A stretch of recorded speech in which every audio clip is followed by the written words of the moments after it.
I have noticed in my life that, and this is recently because I've only become solidified within myself, maybe within the last 2-3 months. Really, I've just been on the track. I've been on the path. I've been on the sort of. I don't feel like I'm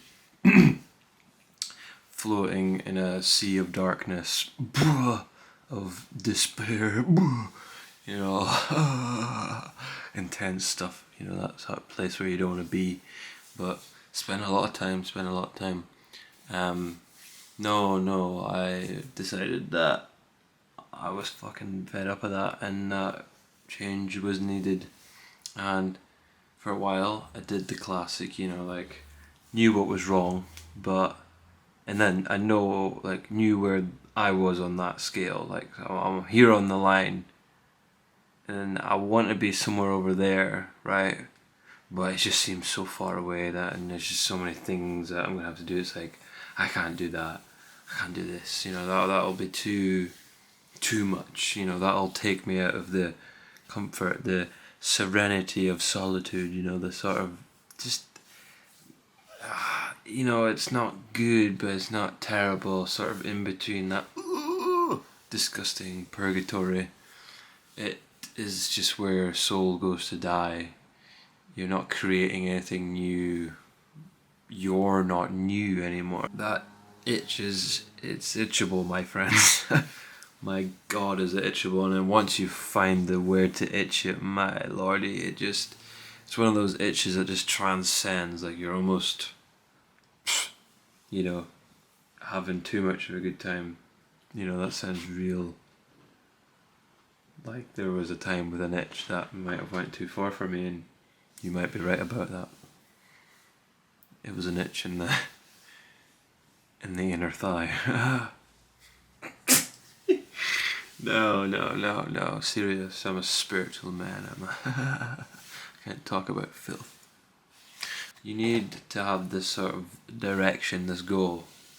Well, in fact, no, I would say, needs are survival and wants are reasons, right? But at this point, at this stage, the depression, the anxiety of not knowing where you're going is almost at a survival level now. Like it will kill you.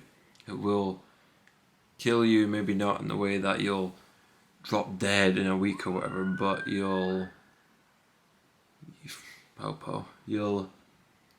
find yourself sort of drifting meaninglessly. Weeks will go by where you haven't done anything. Like that's what you'll tell people. I've been up to nothing. Not much has changed. Nothing's new. Oh, same old.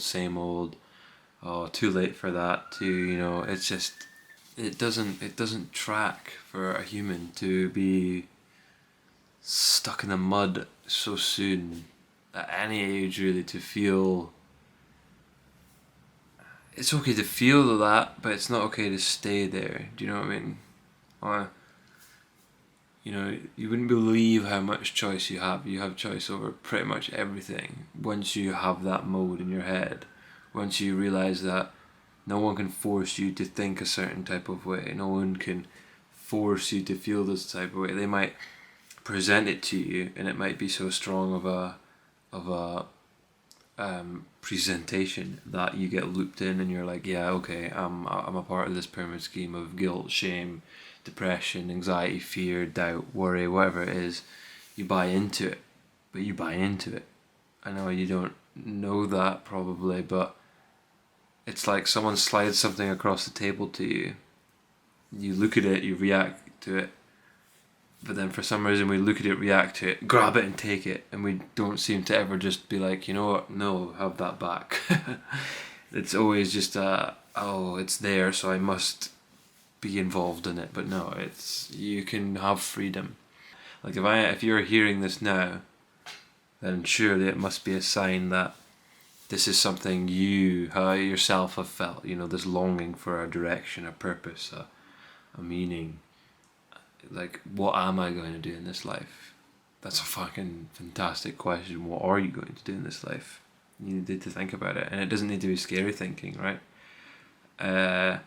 One brick at a time, eventually builds a house. You know, you do a little thing. Let's say I'm doing this media stuff. It's like I can go make an account for TikTok. I can, you know, take a little TikTok video, or even if you're thinking about a company, how long does it take to email someone? How long does it take to phone the company? How long does it take to search up things about the company, find other people that have done it, read up on them, you know? These little things add up and add and add, and you can only add. So think eventually that gets you to a point where you've done your damn sums and you've added up a lot of stuff to your knowledge, and that eventually leads to understanding because you started to put it into practice.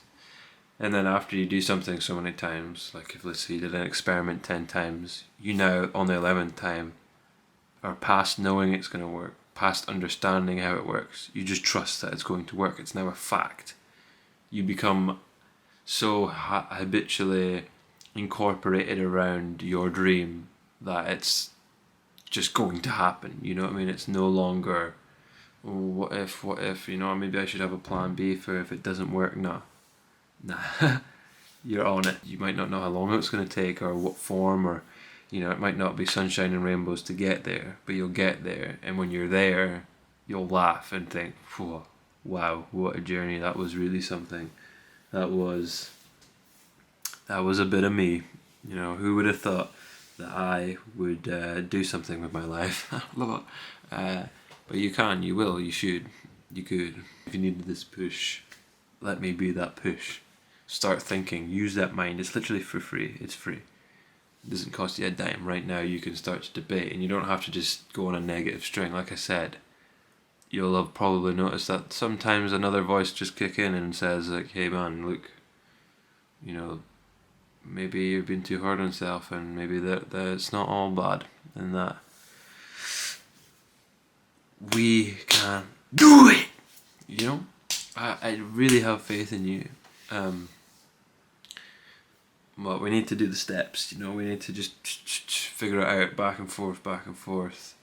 Why do you want to do that? You know, it's like, I want money, but why do you want money? You know, I want land. Why do you want land? It's like, whatever it is, it's like you've got to have the core of that, or else you might find yourself sort of sometimes I think people, it's like, how do I say, it's like they put a door around an emotion or a feeling, and then they have to, the key to that door is something else that's not them. So I won't feel worthy unless I open the door. There's the door of worthiness with a girlfriend or a boyfriend or whatever it be, but the door was always inside you. You've just given yourself the token, like the seal of approval to feel.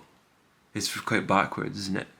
And that's where you'll find trouble. It's like, I won't feel free unless I have land. But then it's like, if you have set a requirement to feel free, yeah, see how that doesn't track, you know, requirements and freedom. It doesn't really, you know, rules and regulation, freedom. So it all really comes from within. Like, you can always just find whatever feeling or emotion or just whatever you're seeking within yourself. I mean, it comes from there eventually anyway. You're going to be the one that feels it.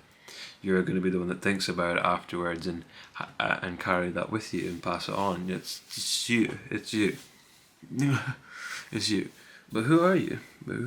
That's a big question. It's one that you need to ask, because then that begins the debate. It begins the back and forth of, who am I? Am I a cool person? Am I who I want to be? That's the big one. Am I who I want to be? And if not, why not? And not even if not, why not? If not, let's go. Let's, you know, like, you clearly have some sort of image in your head for there to be a conflict between yourself in the first place. Like, I know when I had like anxiety, I would always portray a pretty upbeat and sociable guy, but on the inside I'm dying. But it was so silly, because here I am, like, I'm doing it fine, but I'm just dying on the inside for pretty much no reason, because I am semi-portraying myself how I want to be. I just really need to step into it. So I have that image of like how I want to be in this situation, so step in it. You even practice the words sometimes. It's like you see yourself making the jokes and people laughing around you, that's so possible. If you can see it, you can do it. No, I think this has been a pretty good video, my guys. My first one, so love me, I need it. I want it, because I don't know, I'm deteriorating now, you know, but this is this fragment of soul. Name's Ben Massey. Pleasure to meet you guys and lasses and anything in between. Probably get a furry or two eventually. Never know when you might need a furry.